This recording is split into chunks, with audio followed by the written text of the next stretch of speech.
Okay, so we're on. Okay.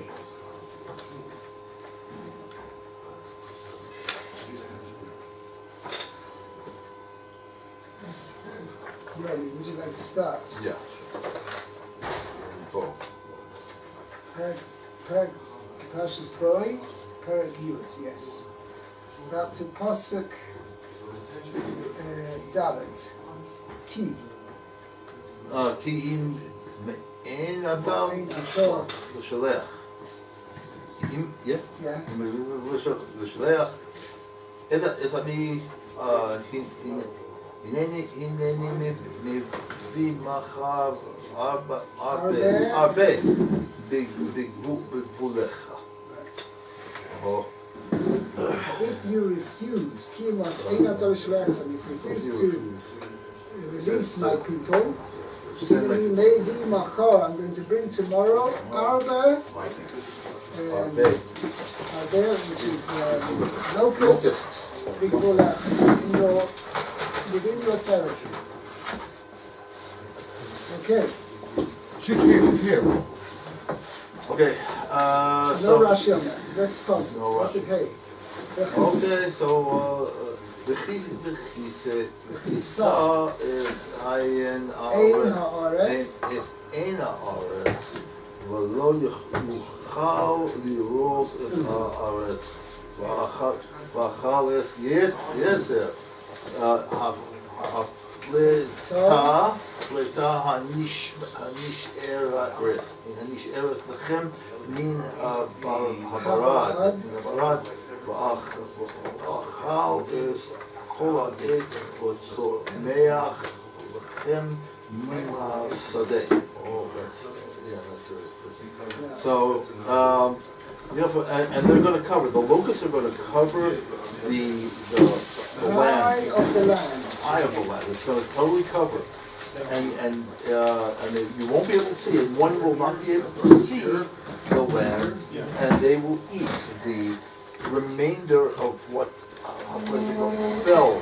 The plata which will survive. What survived, and stays. The Hanisharis, which remained for you from the hail, that big hail. And they'll eat all the plants, all the trees. Which sprout for you from the field. Okay? Now, interesting, the Rashi explained over here that the Borod basically wiped out, finished off all the greenery, so he smashed out all the greenery that was all the trees, anything that was strong, hard. So what it says over here, these were the new sapling trees which had started to grow after that. Came along, they were still green, came along the locust and gobbled it all out. Nothing. Even the remaining trees probably that fell, the dead trees probably. I don't know. I don't think locusts eat only green. They don't eat wood or anything like that. Oh, okay. Anything, any green vegetation they eat. It ate the barley and the flax, right? Because that's what fell. So it's interesting. It's a very interesting. The wheat, or did the wheat fall? The wheat. It says the flax and the barley and the kosa were smitten by the hail. Not by what they ate was here. They ate everything. But there in last week's parsha, the hail smashed the flax and the barley. Whatever was in stalk, right? Whatever when he grown some was in stalk, that got smashed, broken down. The wheat and the kusemes is the what do you call it? And the spelt, right? So that's okay. cool. No, they weren't smitten, right? Because they are late growers. Okay, that's what Rashi explained it. It's interesting. The Ramban explains over here that this pasuk is like thrown in all of a sudden in the middle of everywhere. It means Moshe Rabbeinu was speaking to Paro and told him, "You and your servants, your dati, I know, kitaran tirun. You're not yet fearing God. You're not yet reached the stage of fearing God. Okay." And then the pasuk says this: So, and then it says, "Vayetze Moshe min Paro." Moshe left Paro's presence. So says the Rambam, these two psukim are all part of Moshe Rabbeinu's reproof of Paro. Yeah. He says, "Paro, just open your eyes.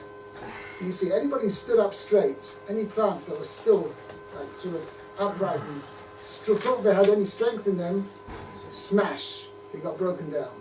And anything that was soft and bending, they survived. Take that lesson, Paro. Look at it, right? And you see, as long as you put yourself upright and say, listen, I'm stubborn, I'm not going to move, you're going to get smashed. If you bend yourself, you bend and soft and whatever, you're going to be willing to let the Jewish people go, then you're going to be okay. But Paro did not heed their words, his words. Okay? Anyway, Rashi over here. But he saw his ein haaretz, the eye of the land. So now it's interesting. Now look at the Targum over here. It says v'chafoyos ein shimsho da'ara. According to the Targum, means there were so many locusts. Verse 5. Right, according to the Targum, there were so many locusts they blocked out the light of the sun. Thank you. Okay? Yeah. However, we'll see in Rashi, look at Pashas of Rashi means, Ein Haaretz es, let's do Rashi over here. Es Ein Haaretz. It's in Haaretz, but it's Mareh Haaretz. The scene of the land. It's like Not about the scene, the appearance of the land. appearance of the land. What does that mean? Like, They covered. whoever saw it, whoever saw Means that. there was such a thick It's blanket black. of locusts Black on the or brown. ground that you couldn't see the land for so Couldn't many see it. locusts. They That's were what all Rashi common, seems to learn. huge amount. It says because it says that was never seen before in Egypt. Right, and never seen afterwards. Never seen It seems to point in the time of the Novi Yoel, there was also a plague of locusts in Egypt, which also the Pasuk says there was never such a tremendous plague, and Rashi's going to speak about that. And Rashi says here there was only one type of locust, and in that quantity of one single type, this was the greatest ever. In the time of Yoel, altogether there were more locusts, right? But there were different species, Right. and therefore, in what should you call it, numerity, is that the right word? I don't know if that's the right word. In the quantity of numbers, the time of Yoel, huh? Whatever. Okay, next Rashi. Below you. Numerousness. What do you hold for? Might as well say numerity. In other words, he's talking about Anybody who sees, Anybody who sees. the observer was not able to see the land. It goes from like Loshin Ksara speaks in an abbreviated, in a, should we say, a terse language. Meaning that there is better the Torah should have said, "V'lo yuchal haroya." Anybody who was wanted to see could not see the land. Okay? In other words, where the subject is self-understood, we've had this in a number of places, Rashi points this out, where the subject is self-understood, the Torah doesn't mention it at all, the subject, because it's self-understood, it's unnecessary. Okay? L'chayra, Rashi's understanding that it's when it says the chisras ein haaretz, the cover over the eye of the land, means the sun will be blotted out. Lo yuchal lirosis haaretz. I guess they could, either way they go together. Means they could. It's not two separate things. Either because the sun was blotted out, or because the land itself is totally covered. So therefore, either way, the observer couldn't see the land. Right. Yeah. By the way, there's an interesting pshat. I can't remember where the source of it is, but one explanation is, what was the point of this? Why does the Torah need to mention the fact that they couldn't see the land? So one of the Mepharshim, I'm trying to find out where it is, it says that the Lo Yuchal doesn't refer to the people, as Rashi explained, it refers to the locusts. The locusts were themselves unable to see the land. And what was the purpose of that? Because there's Chazal say that a blind man is never satisfied. Somebody who doesn't see his food right? Right? So he's always missing out, seeing where the food is to see that it's finished or not, right? So he's always, his appetite is never satisfied. So Hashem made it that the locusts were not able to see the land, so therefore they kept on eating and eating and eating. So therefore the destruction by the locusts was total. Okay? Mordechai, please read Pasuk Vov. ומלאו בתיך ובתי כל עבדיך ובתי כל מצרים אשר לא ראו אבוסיך ואבוס אבוסיך מיום היוסם על האדמה עד היום הזה ויפן ויצא ועם פרעה. Let's translate. Umolu vatecha. They will fill your houses. So it's interesting. It could be one of two ways. The Targum is Masha. This is the way I'm translating it now. They will fill your houses and the houses of all your servants and the houses of all the Egyptians.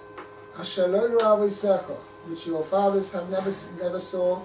Avos avisecha, and your fathers' fathers. Miyom hayosem ala adama, from the time, from the day they were upon the land, they existed upon the land, Adayom Hazeh, till this day, there's never been such a tremendous plague. This end of quote, right, end of speech, Yifin Vayitzim in Paro, and he turned and he left Paro's presence. Yes. The Midrash says that maybe answer what they're doing in the houses. The locusts were not ordinary, because I think you said before was a special type of locust, one of the 7 locusts, apparently, that was in existence then. But it was supposed to have used to sting their eyes and all these sort of things. It wasn't only an eater, it was a poisoner. A poisoner as well. They used to attack the Egyptians. And that's why they went into the houses. Well, I'm just assuming what they've got. I don't know. Well, maybe to eat, but I mean... the mice, we'll see, are not over here, but it says at the end, when Paro prayed asked Moshe to pray that the locusts should leave, all the locusts left, even the pickled ones in the jars. Shouldn't benefit. Right. they all packed out. It's like the animals. Right, as with well. no leather handbags, after the crocodiles left, it was... Right. Yeah. It's pretty creepy, eh? Yeah. Okay. No Rashi on that. Pasuk Zayin. Mordechai, yeah? ויאמרו עבדי פרעה אליו עד מתי יהיה זה לנו למוקש שלח את האנשים ויעבדו את השם אלוקיכם כהם הטרם תדע כי עבדה מצרים. Let's translate. Vayomu avdei Paro elav. The servants of Paro said to him, Ad Mosai, till when? Yezeh lonu lemokesh. Will this, right, be for us, meaning this referring to Moshe and the Jewish people, that lonu for us lemokesh as a hazard, it's a stumbling block. Shalach es anoshim, release the people, v'yavdu es Hashem Elokeim, and let them serve Hashem their God. Haterem Teida, Rashi's going to dwell on this, the word Haterem. Haterem Teida, do you not yet know Ki Avdo Mitzrayim, that Mitzrayim is ruined? Lost or ruined, which is No, Avdo, yeah, but you don't, a land never gets lost, because it stays where it is. It means it's land is ruined, destroyed. Okay? And Rashi's going to say, Haterem Teida. although Your data. That's Rashi. Do you not yet know Ki Avdo Mitzrayim, that the Mitzrayim is ruined? Well, Rashi's pointing out over here, the word Haterem doesn't mean before. Rashi means not yet. The word Terem means not yet.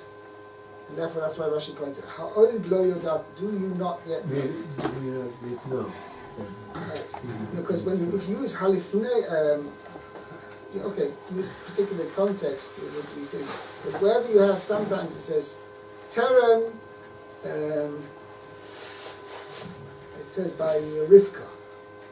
Terem kilo ledaber. Eliezer had not yet finished speaking, right? And Rivka already came out to draw water from the well. Okay, that says it. Now, there you could be pshayit. You could translate this before Eliezer had stopped speaking. Rivka came out. So Rashi points out, no, that's not meaning. Meaning is he had not yet finished, not yet before he had finished. What's the difference? The difference is very subtle. I'm not going to go into it right now. But the Maisa correctly translated means not yet, as you see over here, not before. Okay? Yaakov. Pasuk Ches. Vayoshav et Moshe, and Moses, and God said, let out on. Moshe and Aaron were brought up again. Brought back. But it's got it here, I'm sorry, brought again. They were brought back by a messenger, that is. Okay, but it means Vayusha means they were brought back to Paro. Right, to Paro. Vayomer alehem, and he said unto them, Pharaoh said to them, L'chu ivdu, go serve et Hashem Elohechem, the Lord your God, mi v'mi ha'olechim. But who are they that shall go? Right. So, it means me, I translate it as who exactly is going. right, okay. Right? So Vayoshav. They were brought again.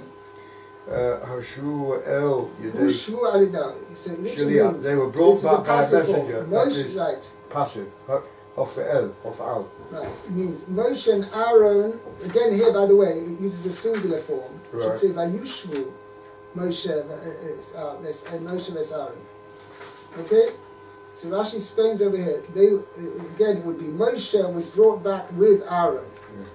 Okay? Right. They were brought back by a shliach, shesholcho achrehem, who was sent after them. Yeah, el Paro, and who brought them back to Pharaoh. So that's why the passive form is used. It means Moshe and Aaron were brought back to Paro by a shliach. In other words, what he begged them. No, Moshe Rabbeinu. What Rashi is pointing out over here is that why there is a passive form used over here. It means Moshe and Aaron were brought back to Paro. That's what it means. Who brought them back? A shliach of Paro brought them back. It's the first time he's chased them in to speak to them, really. Yes, first time that they've left, and he's chased them to come back again. I still haven't finished talking to them. He's breaking. There's a breaking of it. Right. Pasuk Pasuk Tes. Okay. Vayomer Moshe binarenu uvizkanenu nelech bavanenu uvivnosenu betzonenu uvivkarenu nelech ki chag Hashem lanu. Very good. Okay, let's translate. Okay, Moses said, with our youngsters and with our elders we shall go, with our sons and with our daughters, with our flock and with our cattle shall we go, because it is a festival of Hashem for us. Very good. What festival? They're making, that's what they're going to say. By the way, the Vilna Gaon says a very interesting point over here. Why did Hashem make out, like this false thing that we're only going to go out for a few days and we're going to come back again. That's what Moshe is keeping telling them. Why did Hashem do that? Tell Moshe to do that. Just straight up, we're going for good. We're not coming back. Well, why this trickery? Make out to Paro as if we're going and we're coming back. So the Vilna Gaon says amazing. This was midah k'neged midah, because Paro himself, all the way along, whenever he tried to make a decree against the Jews, he had to done it in a sly way. Right? He says he got them to work. The Jews got to work. He got it in a sly way. He first says, "Oh, everybody's coming to work. Okay, all the Jews." He cruised Paro himself was right. National Patriotic Day. Everybody's build the country. No. Right? National Schwarzer Day. Right. Yeah. Everybody's coming. And so everybody joined. And then he says, I'm sorry, everyone can go home, the Jews got to stay. Okay, that's basically what happened. Right. And similarly with the children, when they agreed to kill all the children, to kill all the boys. Right? How did he do it first? He said, he told them, Shifra and Pua, he told them, do it on the sly. Okay? Whilst the mothers are being born, you see it's a boy, okay? Finish him off before he comes out. Okay? And if it's a girl, let me. So you think, the Jews will think, it wasn't it was like stillborn, it wasn't something from a child, whatever. I happen so often, whatever, but by that time, whatever, there's nothing you can do about it. Same thing when, what else was there? Some other things as well. The Binyomin mentions this. Therefore, tit for tat, midah keneged midah, Kosh Baruch Hu also, when he wanted to take the Jews out, he ki'ilu did it in a way that he wanted to trick Paro into letting the Jews go. So you say that you Paro act slyly against the Jews, we're going to act slyly against you. Okay? A Pasuk Tes. I think we're Yud now. Oh, sorry, we did Pasuk Tes. Yeah, now I'm up to Pasuk Yud. Okay. Vayomer Alehem Yehi Chen Hashem Amachem Ka'asher Ashalach Eschem Ve'es Tapachem Re'u Ki Ra'a Neged Panechem. Panechem. Right. Let's translate. Okay, he said to them, so be with Hashem. What? So be Hashem with you when I will send you and your children. See that evil faces you. Oh, so you really, however, you have to add the word however, see kira neged panechem, that evil, right, is facing you. However, you have to add in the word over here. However, because that's the thing. Let Hashem be with you when I will let you go, you and your children go. However, be aware that there's kira neged panechem, there's going to be evil facing you. Okay? Let's see Rashi. okay. Ka'asher ashalach eschem ve'es tapchem, when I will send you and your children. Release you. Yeah. Afki ashalach. So Rashi's going to say eschem. What's the Russian over here? Yeah. So no, the question is, Moshe Rabbeinu said, we're all going. Now, what does Paro say? Yeah, Hashem be with you when I send you and your children. Right? What about the animals? Doesn't mention anything about the animals. Moshe Rabbeinu said, we're all going. Okay, so Rashi makes a point. Men and women as well. It doesn't say men and women, does it? Sorry?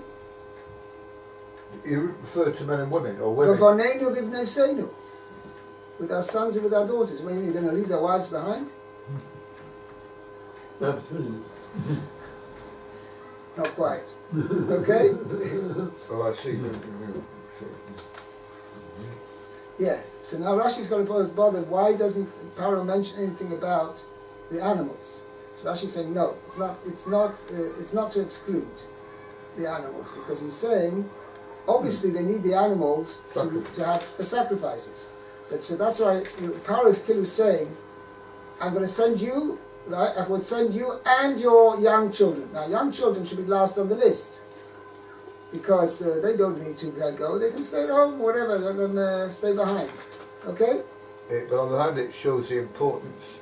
But he's not appreciating. Okay, so that's what Rashi says. Yeah. That's what Rashi says over here. Even if I send also the sheep, also the flocks, and also the cattle, like you said. And I'm even going to send the young children, like you requested. Oh, but be aware. Okay? Ra'u ki ra'a neged panechem. See that evil faces you. Yeah. Kasargumo. The meaning of this phrase is as Targum Unkelus renders it. Now, how does he render it? Umidrash agada. Wait a second. We have Rashi tells you Kitar Gumai. It's Right. meaning as the Targum translates. Now, how does the Targum translate it? So if you look in the Targum. Targum renders. Okay. Chazeh Chazo. hazo arei bisha da'atun savirin lemebad lakavel apechon leis tachara. See that the evil which you intend to commit turns back at you. Right, well, it's going to slap me back in the face. It's going to rebound against you. Which means as follows. They wanted, Paro was insinuating as follows. You want to say you want to leave with everybody? Meaning I know what you're up to. You want to leave and take everybody with you, not until you come back. That's going to rebound you, right? Because when you go into the desert, you're going to suffer in the desert. That's where you see. Why is this? Because this is where the midrash comes in over here. Because if they're going to go, everybody's going to go into the desert. They're going to all die in the desert. Yes. I don't know if this is the time and place, but what is an Agadic midrash? I thought Agadic is a story, but I thought the midrash is a story.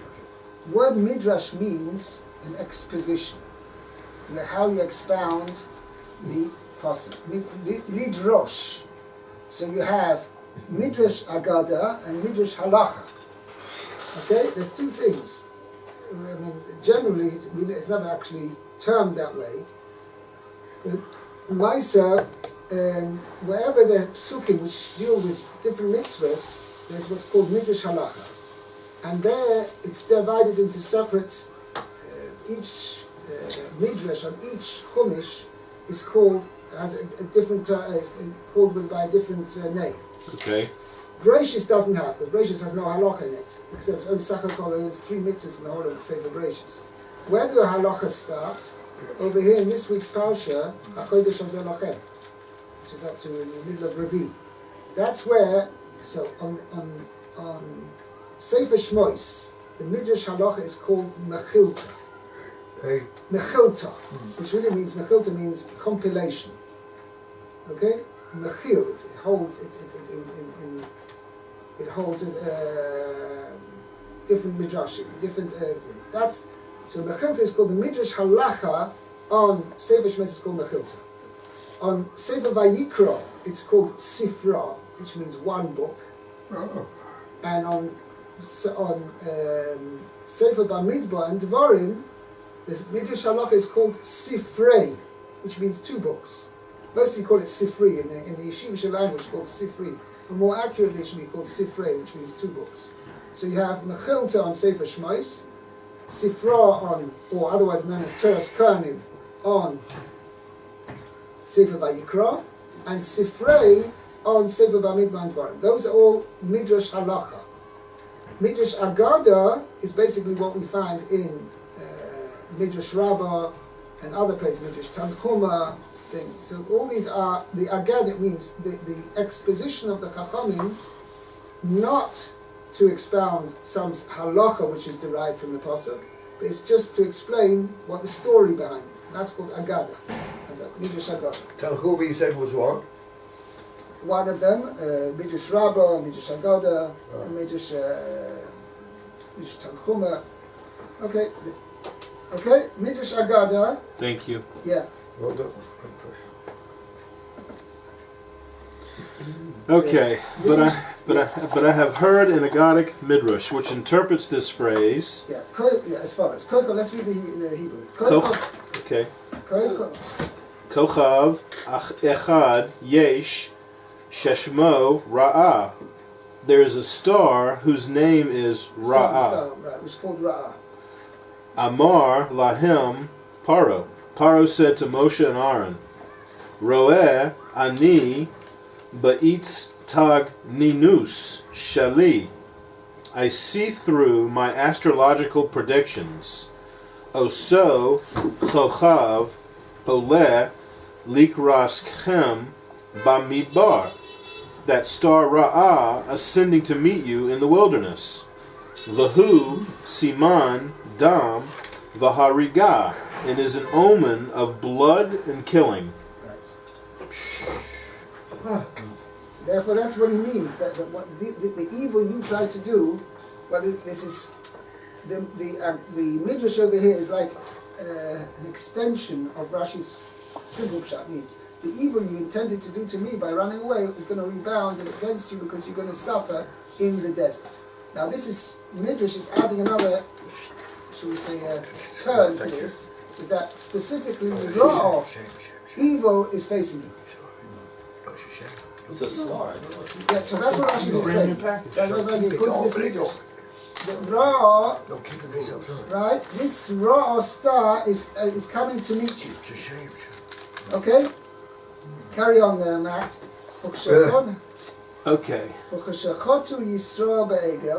When the Israelites sinned with the golden calf, Uvikesh Hakadosh Baruchu Lahargam, and the Holy One, blessed is He, wished to kill them, Amar Moshe Bis Filaso.